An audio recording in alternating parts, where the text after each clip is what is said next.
Heureux de vous retrouver en cette belle soirée pour le rendez-vous hebdomadaire de l'information sur L2A TV. Projet Éveil mon devenir, la deuxième phase du projet est officiellement lancée à l'intention des élèves des établissements privés de la cité d'Ekoboro. L'entretien de la semaine sur votre chaîne d'information a reçu le directeur exécutif de l'Union nationale des coopératives de producteurs de soja. Avec lui, il a été question de faire une analyse de la filière soja d'hier à aujourd'hui. Mesdames et messieurs, de nouveau, bonsoir. Je vous l'annonçais tantôt, la deuxième phase du projet Éveil mon devenir, en abrégé PEMT, est officiellement lancée à Parakou. 2 ans déjà que le projet permet aux enfants, à travers des formations, de réaliser des prouesses. Orienter dès le jeune âge les enfants et les amener à choisir le plus tôt leur projet de vie, c'est le but visé par le projet d'éveil mon devenir, PEMD, qui depuis 2022 s'attelle à réveiller en chaque enfant un talent. Lancé officiellement ce mercredi 16 août 2023, la deuxième phase du PEMD deuxième édition se déroulera sur 2 semaines. Nous avons déjà réalisé la phase de la sélection. On a eu environ 24 enfants et nous sommes à la phase de la formation. Il y aura la troisième phase qui sera celle de la restitution, où les enfants vont nous dire, partager avec nous de façon plus dégagée, plus épanouie, ce qu'ils ont retenu, ce que le projet leur a apporté. 5 modules que sont l'art oratoire, le dessin bricolage, le module développement personnel, l'art culinaire et l'informatique sont proposés aux apprenants dans le cadre de cette formation et ils seront encadrés par des experts, chacun selon son domaine. Au cours de cette séance-là, nous allons apprendre à s'affirmer. L'homme qui ne sait pas qui il est, il sera difficile de réussir. Moi, je suis là pour donner de moi-même à ces enfants et qui seront comme moi. Parce que moi, je suis un artiste reconnu sur le plan national et sur le plan international. On aura à apprendre à préparer, à savoir ce que nous mangeons, les repas que nous avons l'habitude de manger. On va apprendre à savoir de quoi est constitué ces repas-là et comment les préparer, comment aider les mamans à la cuisine. Tout au long de cette formation, un travail important est demandé aux différents parents. Les parents ont l'obligation de les amener, de les ramener, et aussi l'obligation de les appuyer, de travailler avec eux sur ce qu'ils ont appris. Parce que, comme je l'ai dit, il y a une phase de restitution et c'est au cours de la phase de restitution que les enfants vont gagner le prix de l'édition. Et sur ces 24 enfants, c'est un seul qui va l'emporter. Après le lancement, les apprenants ont eu un premier contact avec le formateur en développement personnel. Chacun ici est un champion né. Parce que vous avez brivé les autres 19 millions pour être là. Là, vous n'êtes pas important. Vous n'êtes pas bon. Vous n'êtes pas bon. Vous n'êtes pas champion. Et quand on est champion, qu'est-ce qu'on fait? On applaudit le champion. Allez! Chaque apprenant est appelé à donner le meilleur de lui-même afin de remporter le gros lot de cette deuxième édition du projet d'éveil mon devenir. On parle agriculture à présent. L'entretien de la semaine sur votre chaîne d'information a reçu le directeur exécutif de l'Union nationale des coopératives de producteurs de soja. Avec lui, il a été question de faire une analyse de la filière soja d'hier à aujourd'hui. Dans cet extrait que nous propose Oasi Oshitou, il évoque les défis du secteur. Nous sommes dans un contexte où la question de marché se pose. Donc le premier défi, c'est de pouvoir sécuriser le marché pour nos coopératives. Donc le défi de marché est le tout premier défi qui détermine les autres décisions. Et deuxième défi, c'est surtout le défi lié à la production. La qualité des produits que nous mettons sur le marché et qui détermine naturellement le prix.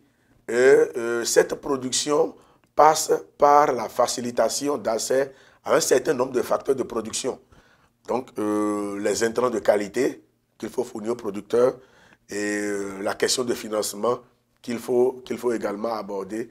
Et tout ça se regroupe dans un modèle que nous développons aujourd'hui qui est appelé Crédit Achat Intrant Groupé, le CIG. Et le troisième et dernier défi pour nous, c'est tout ce qui est lié aux innovations, la mécanisation agricole et les questions liées à tout ce qui est TIC. Comment est-ce que nous pouvons poursuivre l'encadrement de nos producteurs en valorisant les nouvelles technologies qui sont développées actuellement avec nos partenaires. Le cadre intégré CIR a organisé ce mercredi 16 août un atelier de restitution des travaux et études développés dans le cadre du projet sur la facilitation du transit, du transport et des échanges en Afrique de l'Ouest pour une meilleure participation aux chaînes de valeur.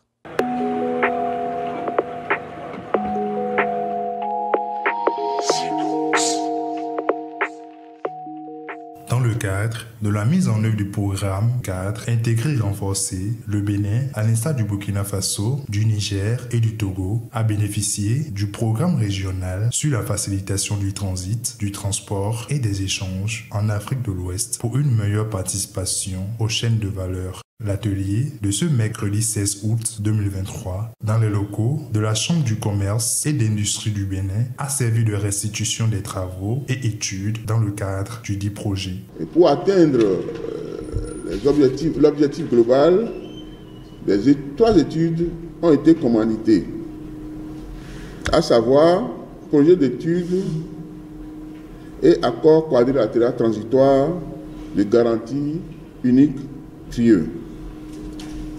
Projet de structure d'accord quadrilatéral de transport jetant les bases d'une libéralisation progressive des services de transport routier et d'intermédiation. Et enfin, le projet d'étude d'interopérationnalité des guichets uniques. Ce projet a été mis en place depuis 2021 et vise à faciliter la mise en place d'un plan de modernisation du transit en s'appuyant sur les conventions régionales. Nous nous trouvons dans le contexte post-déclaration sur la convergence réglementaire du secteur des transports qui a été signée à Niamey le 25 mai. Et cette déclaration a été signée par les ministres du commerce et du transport ou leurs représentants avec pouvoir de signature des 4 pays, donc du Bénin, du Togo, du Niger et du Burkina Faso. Durant les 3 jours que va durer cet atelier, les acteurs et experts du transport vont discuter autour des différentes études menées qui vont permettre au Bénin et aux autres pays une meilleure intégration dans le transit et le transport sous-régional. À l'issue de cet atelier, la CNUSED, donc la Conférence des Nations Unies pour le commerce et le développement, aura intégré les perspectives de chaque structure qui sont en lien avec le transport et le transit. Et la prochaine étape sera de reprendre les commentaires, les perspectives des structures de chaque pays pour les inclure dans un seul document. Ce projet vient résoudre plusieurs difficultés et améliorer le cadre juridique du transport et du transit au Bénin. Les acteurs du transport s'en réjouissent. Cet atelier, avec le contenu de ce que le consultant est en train de nous donner, nous sommes en train de voir une lueur d'espoir pour notre métier.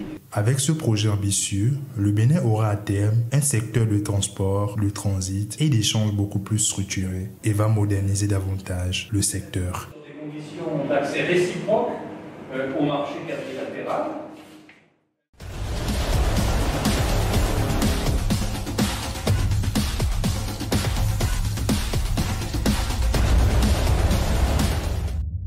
Les informations à l'international, c'est avec Nakim Nouanti.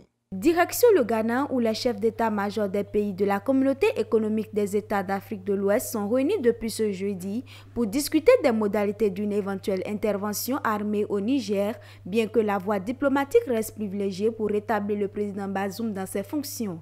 Réunis pour 2 jours, la réunion prend fin ce vendredi 18 août 2023. Le chef du gouvernement au Niger, Ali Mahaman Lamine Zen, s'est rendu mardi au Tchad où il a été reçu par le président de la transition, Mahamat Idriss Déby Itno, ont annoncé le gouvernement et la présidence. Arrivé à bord d'un avion militaire nigérien, il a été accueilli à l'aéroport de N'Djamena par son homologue Saleh Kebzabo avant de rencontrer à la présidence le président Déby Itno. Cette rencontre s'est déroulée alors que plusieurs pays ont appelé mardi à une résolution pacifique de la crise au Niger. Autre information, le premier ministre du gouvernement libyen, premier ministre du gouvernement d'Union nationale, a appelé devant les anciens ce jeudi les milices qui s'affrontent à Tripoli à enterrer la hache de guerre.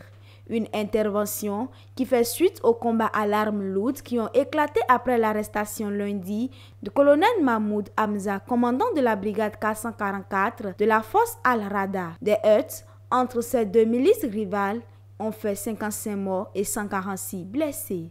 Au Sénégal, détenu depuis le 31 juillet, l'état de santé du principal leader de l'opposition sénégalaise, Ousmane Sonko, est préoccupant après une grève de la faim de 17 jours pour protester contre son arrestation, a déclaré son parti, les Patriotes sénégalais pour le travail, l'éthique et la fraternité PASTEF dans un communiqué. Le jeudi 17 août, les avocats de l'opposant sénégalais et son parti dissous ont indiqué qu'il avait été admis dans un service de réanimation à l'hôpital. Un tour en Espagne où, depuis mardi soir, les habitants des Canaries sont confrontés à un incendie monstre. Le président du gouvernement régional a déclaré que l'incendie qui a déjà ravagé plus de 3200 hectares sur l'île espagnole de Tenerife est probablement le plus compliqué survenu ces dernières décennies aux Canaries. Le gouvernement a décrété jeudi matin le confinement de la localité de la Esperanza dans la commune de Rosario, tandis qu'une dizaine de petits villages ou de hameaux de cette zone touristique ont été évacués par précaution. Quelques 3000 personnes ont été évacuées et environ 4000 priés de rester dans leur maison pour éviter les fumées. C'est tout pour ce journal. Merci de nous avoir suivis et à la prochaine.